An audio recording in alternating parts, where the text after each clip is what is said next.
Hello and welcome to brew number 19. This one is really going to revisit two older brews. First of all, I've got some more real apples. So we're going to do another fresh apple cider.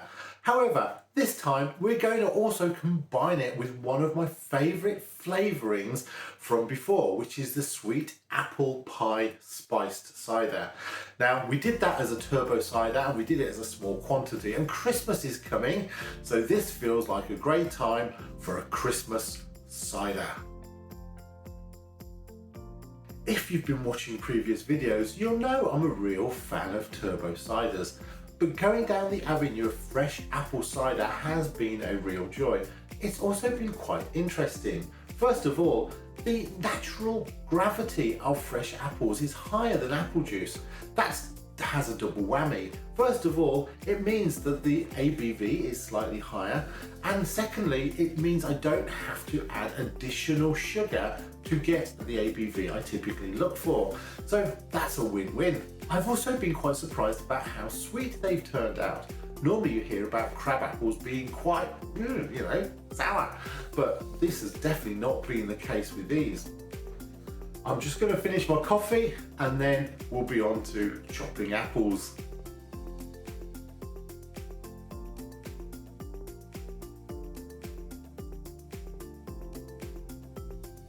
Our first step is to begin to wash the apples. Just make sure there's nothing nasty from any that have fallen on the ground.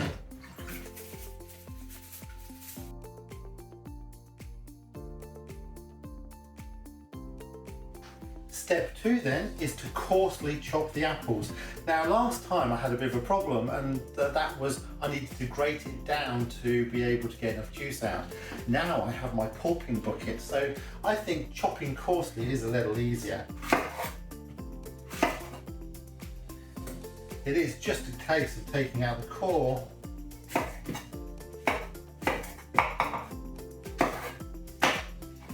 and chopping.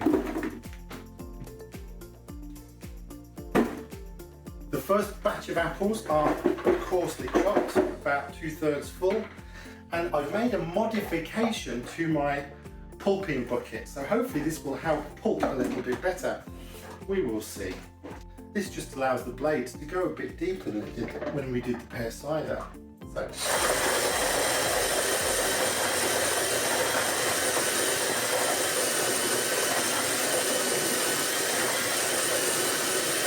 Time to find the truth.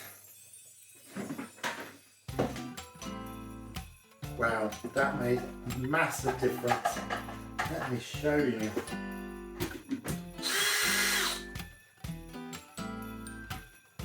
Mostly very pulped.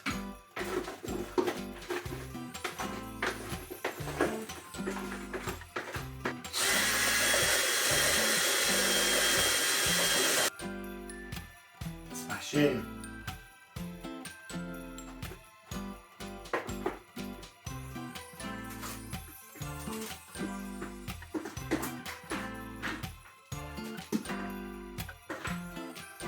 Back to some more chopping then.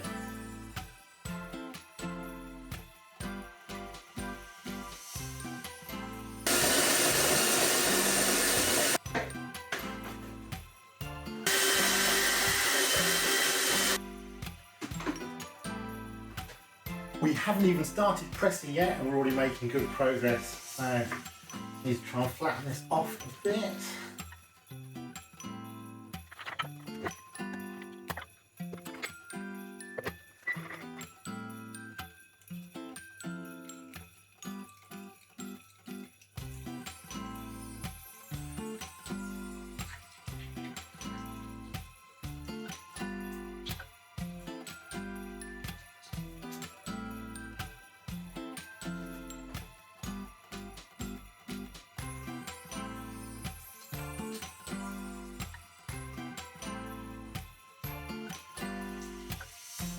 We have exactly 3 litres of apple juice. Time for a Camden tablet. A Camden tablet is sodium metasulfate and is used to prevent oxidisation and bacterial infection. Crush that in there.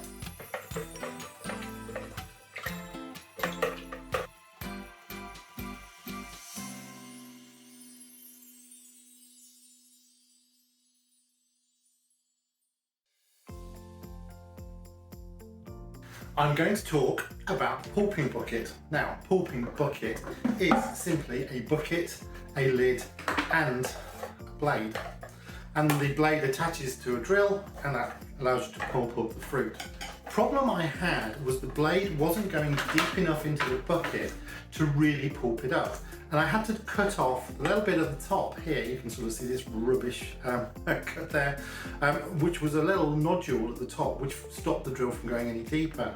And given the length of the blade, it just wasn't going deep enough. So I had to sort of cut that back a little bit. Now, the other solution would have been if they'd have made the blade, not particularly much longer. I mean, you're talking about ½ an inch, 2 centimeters maybe, to sort of extend the blade, and it would have been perfect. It just needed to be deeper in the bucket to be able to create that churn as you move it up and down, and then that chopped up fine. Whereas when it was too high, the stuff at the bottom was staying at the bottom and just wasn't getting chopped. So a very simple idea, and certainly it saved a lot of time over the very first one that I did, but effectively the second time with the new fresh apple cider that I've just done, it has made a terrific difference. So small modification, probably not as the manufacturer recommends at all, but from a practical point of view, worked perfectly. The Camden tablet has been in here for 2 days, so we can now move to the fermenter, add some yeast and get going.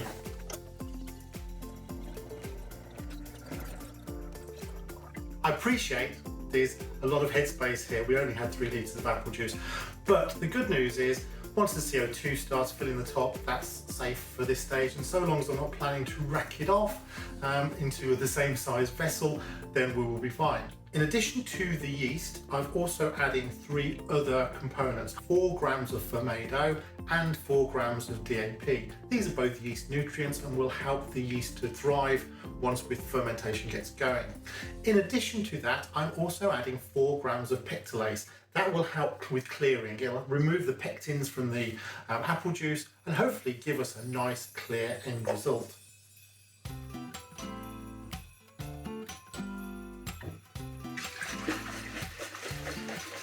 That's not only mixing it in, it's also adding some extra air. And once again, oxygen will help the yeast.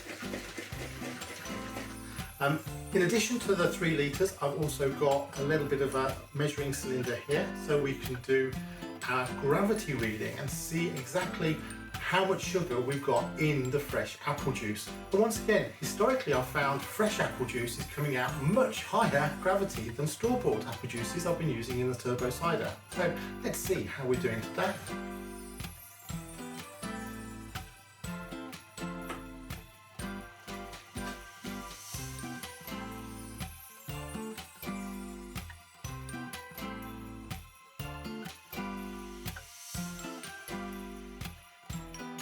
The gravity was 1060, actually slightly higher than I thought. So that is fantastic. That should easily come out at 7, maybe 7.2%. I didn't get that. Could you try again? Now we've added everything except for the yeast, and I wanted to talk about that before I put it in. I've chosen to use Lalvin EC1118. There are a couple of reasons for choosing that yeast. First of all, it's a champagne yeast, so it will ferment all of the alcohol out that we possibly can. So it will probably end up quite dry. That's fine, I'm happy with that. The second thing is, it's also a very neutral yeast, therefore it really isn't going to add any flavours of its own. I'm also happy with that because we're going to add lots of Christmas flavours into this one.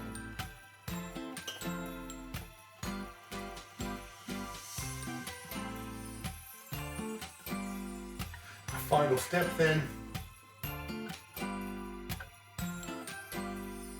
to add the airlock. This is ready to go away for probably only 3 weeks, maybe less. We'll see how it goes. It's still day 0 for apple cider and it's changed quite a lot. It's already started to clear there. And a few bubbles in the book there.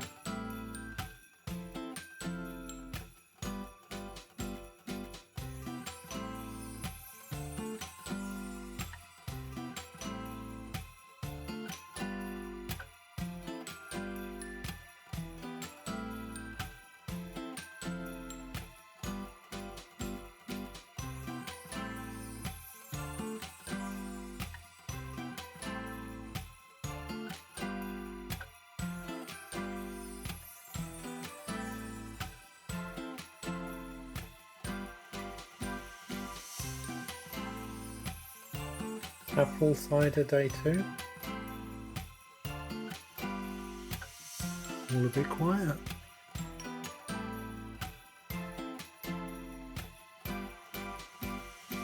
We are closing in on adding some of the extra spices now, and you can see it is just vaguely starting to clear at the top. But my goodness, at the bottom we do have a sandpit's worth of lees there. It hasn't cleared as much as perhaps I thought it might have done by this point, but that's okay, we still have plenty of time.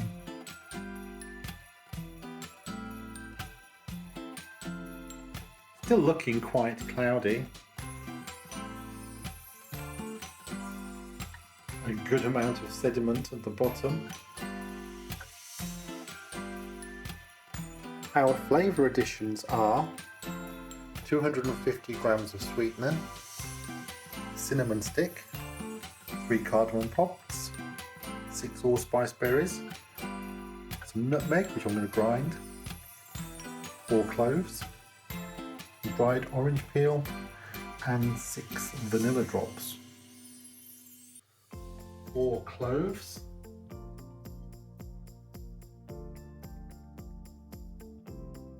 6 allspice berries, 3 cardamom pops, cinnamon stick, 10 grams of dried orange peel, a ground nutmeg in with our sugar or sweetener.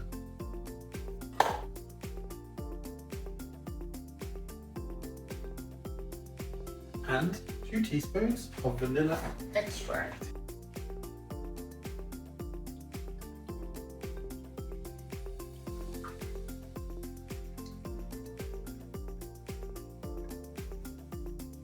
I do want to try and give it a bit of protection. This is a lot of headspace, so what I'm going to do is give it a couple of blasts with some CO2.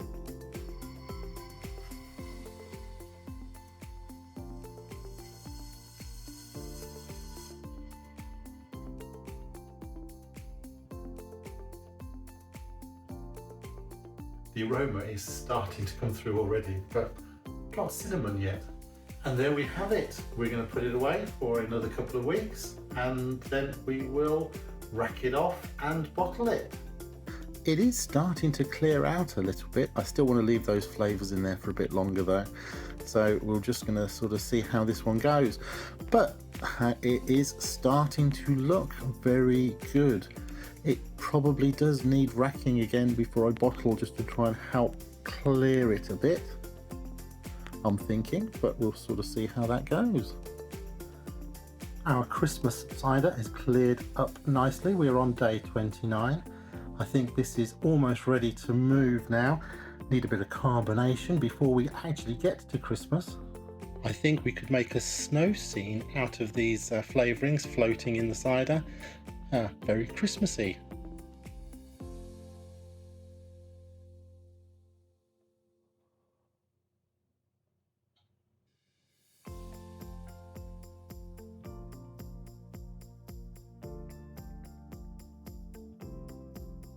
Well, it's snowing outside, so that is definitely a sign it's time to be cracking on with the Christmas cider. 2 jobs to do. One is to take a hydrometer reading, and the second is to transfer it to the keg for carbonation. Keg's been in the fridge, that's nice and cold. This has cleared up absolutely lovely. So it's going to be a sort of simple task, I hope, of just going through the motions of hydrometer and transfer. Let's see how we get on.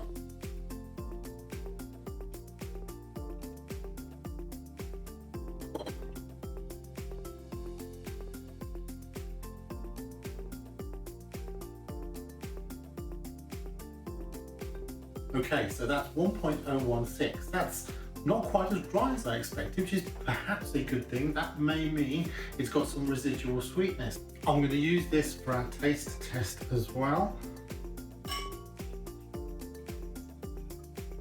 I do prefer carbonated.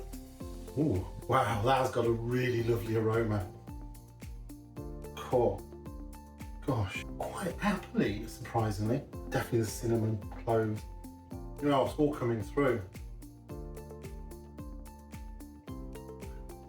Yeah, that was surprisingly a little drier than I expected.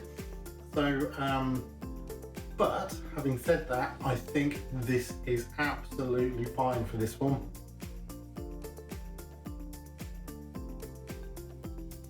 Yeah, I did think with that gravity it was going to come out slightly less dry, but that's not the case. Not a problem at all though. Lots of good flavours in there. Just a light carbonation, not too much, I think would be perfect. On to siphoning. First thing I'm going to do is actually put some CO2 in the keg just to try and protect it from any oxygen, similar to what I did in the actual demijohn when we put it away. We're not looking for oodles of CO2, just enough to give it a bit of a covering. So when I let the air out, that will do. I'm guessing we may only have actually got 2.5 litres in here. I am going to be cautious at the bottom. I don't want to take too much of that with me. Plus obviously I want to take as much cider as I possibly can.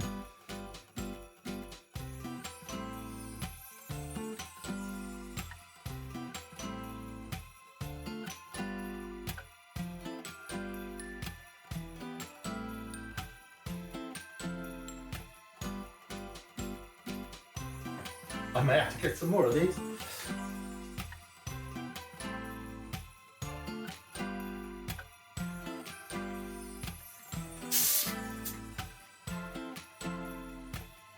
It's at about 6 psi, which is pretty low. I just wanted to force any air that was left in there out, so I'm just going to do a quick release. CO2 going back in. Another quick release. That's taken it up to 10 psi. Okay, we're up to 16 psi where I'm going to leave it. That's going to go back in the fridge and we're going to let that carbonate. Meanwhile, this needs some serious cleaning to be done. That will be my next step then. We're back to the Christmas cider. Time for some bottle cleaning and sanitisation. That's Chemisan in the box. Although it was washed and sanitised thoroughly after we last used it, I will pop this also through the sanitizer. I'm not sure how many caps I need, but they're all in sanitizer already, as is the pipette. That's just come out of the sanitizer too. So we're just getting ready for bottling. Judging by that condensation line that's on the Mini-Keg, I am guessing that I need to prepare for about 3 litres. I'm also working on different ways to stop the keg from falling over when it gets towards the end. This is my latest variation. To connect the counter pressure bottle filler, I'll also need a splitter for the gas and a connection to the beer line. Converting the dosage of glycerine for 3 litres, that turns out to anywhere between 3 and 13 millilitres that we can use. So I'm going to go with the low end of that and put about 3 millilitres in. Don't think we need any more. Release the pressure. Oh, the smell. Okay, gonna get the glycerine ready. Right, 3.1 mil, that's fine, that will do. I should have done this earlier, it is a bit late in the process.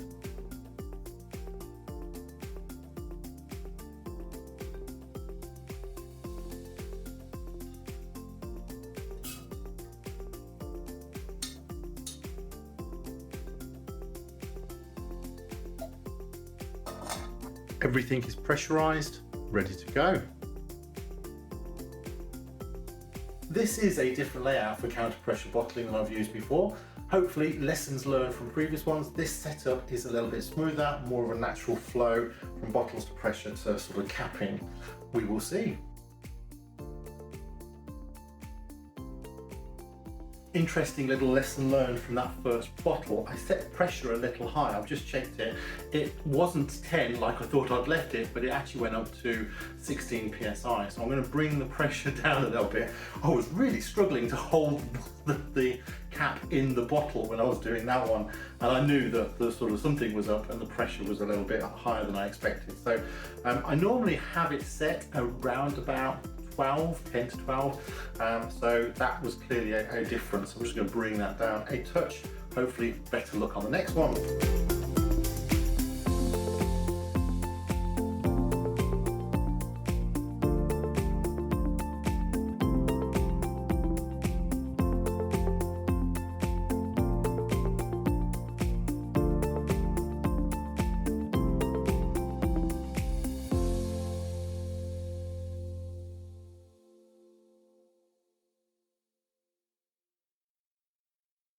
That all went pretty smoothly. This last bottle isn't quite full, just to there, but that's fine. I'll try that later. The was another problem with the pressure partway through. The pressure had sort of gone down a bit, so I ended up having to turn the pressure up just a touch. But yeah, you could see there was one bottle in the middle that just took forever, and that was the point where the pressure had started to drop. But the saucepan method has definitely been a big success, as has the production line method been a big success. So I will try it again next time. The other thing to consider is I do like the counter pressure bottle filler because it prevents sort of any build-up of sediment from the re-fermentation of carbonation when you sort of add sugar to the bottle. However, if you don't have a counter pressure bottle filler, the answer is simply to add a little sugar to each bottle. I'll do a calculation actually, because I've got a couple of different size bottles here. This is a 330ml, this is a 500ml, and you would just add a slightly different amount of sugar to each, and that sugar would help the re-fermentation to start and effectively carbonate the cider in the bottle, put it away for a couple of weeks, and the cider will be ready. So easy to do if you don't have one of these little toys, which I'm a big fan of, but effectively there's alternatives to carbonate. The other thing is the level of carbonation. So more sugar has more time in the fridge, under pressure will create a greater amount of carbonation. For this one, I like a sort of reasonable, sort of medium amount of carbonation, but I've got some mead and I'm going to just put a tiny amount of just a little carbonation into it. So it's one of those techniques that you can adjust to your own personal taste or the different types of brew that you're doing. Some of it is a bit trial and error because the amount of fermentation may vary. There are occasions when re-fermentation doesn't recur in the bottle, and then you can end up with something that's flat, or the reverse of that, which is the bottle bomb, which is effectively that there's too much carbonation, and effectively it builds up too much pressure and the bottle can explode. So always when you're using sugar, put them away somewhere safe. I tend to put them in a nice cardboard box under the stairs, so if one was to sort of explode, it would be all contained within a small area. So there would be some cleanup necessary, but actually there wouldn't be glass everywhere, which is the important point. So bottling day, love bottling day because we always get a bit left over at the end.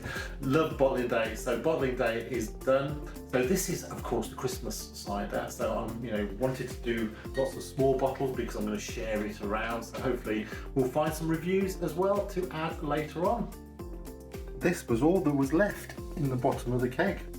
This time I did very well in terms of getting everything out we possibly could.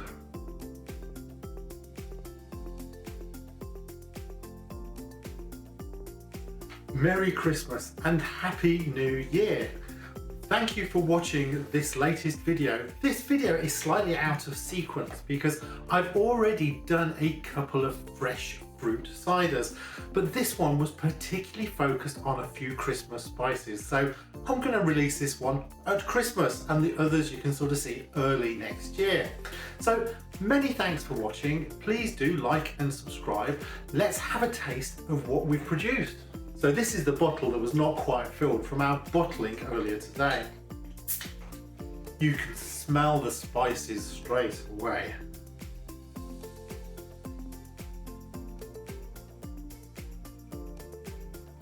Certainly in terms of aroma, we have hit the spot.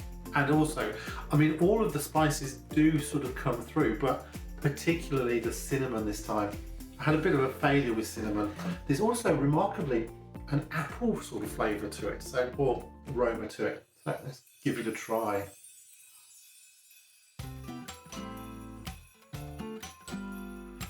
Yeah, so that's very nice. It's only very lightly carbonated. I did expect it to be just a touch more carbonated than that. You can still see the carbonation coming through. The taste doesn't give you all of the flavours you get from the aroma, but still, it's a very nice, full taste. If you let it linger, you definitely get more of those different flavours coming through. At first, I thought perhaps it could still do with a little bit more sweetness, and personal choice, of course. But actually, no, I'm definitely thinking we've hit the right spot on this one.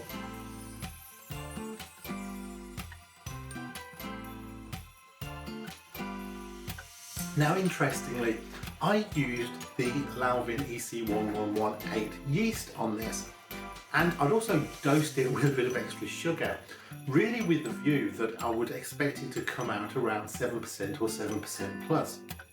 That didn't happen, and it actually came out around 5.8%. This was a bit of a surprise, I have to say, because I had sort of targeted that higher gravity.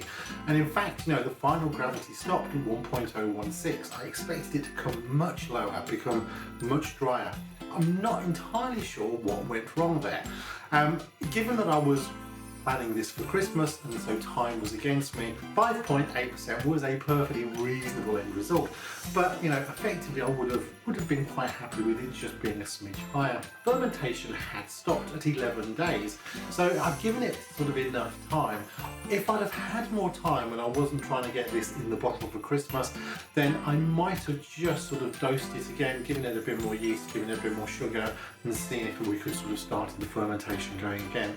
I don't think it needed it, but if I'd have been really chasing that higher ABV, then that is perhaps something I could have done. One of the things looking back on this latest video is I had my new Pulping Bucket. Now when you watch the videos next year, I won't have got that, and actually the Pulping Bucket was a really good addition to being able to get the most amount of juice out of the press as quickly as possible. So that's been a great addition to my toolkit.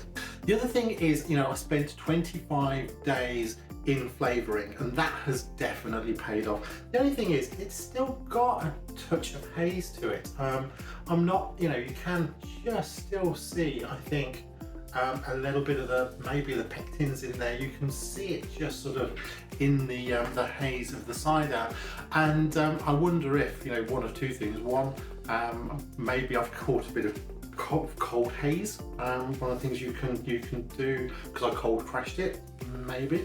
But the other thing was, because it was quite clear at the point that we added all the flavourings in, so I'm guessing it could have been also some of the flavours that we've added have sort of churned that up a little bit. But on the whole, this is a really good end result. Now I did use once again my counter pressure bottle filler to sort of bottle. However, that's not an essential component, and you can add a little bit of sort of normal sugar, table sugar or brewing sugar to bottles to be able to sort of get a carbonation. Perhaps just a little bit more carbonation than this. And what I would have done would be add sort of 2.5 grams of sugar to a 30 milliliter bottle, or 3.5 grams of sugar to a 500 milliliter bottle to basically give us the carbonation that we were looking for there. So if you've got bottles and you want to do bottle carbonation, that is your option there. I also added some glycerine at the end.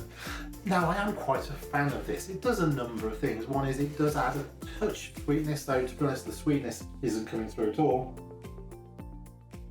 It's still pretty dry. But what it also does is it just rounds it out and gives it quite a lot of mouthfeel. And one of the things I found with some turbo ciders, it can be quite thin, quite weak, quite strong but watery. That's certainly not the case. You get a solid flavour, a solid amount of sort of taste to the mouthfeel, and I think glycerine helps a little with that.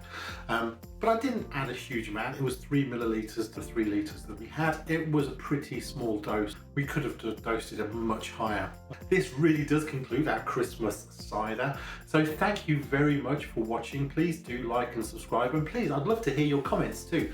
Please do comment and I'll sort of try and reply.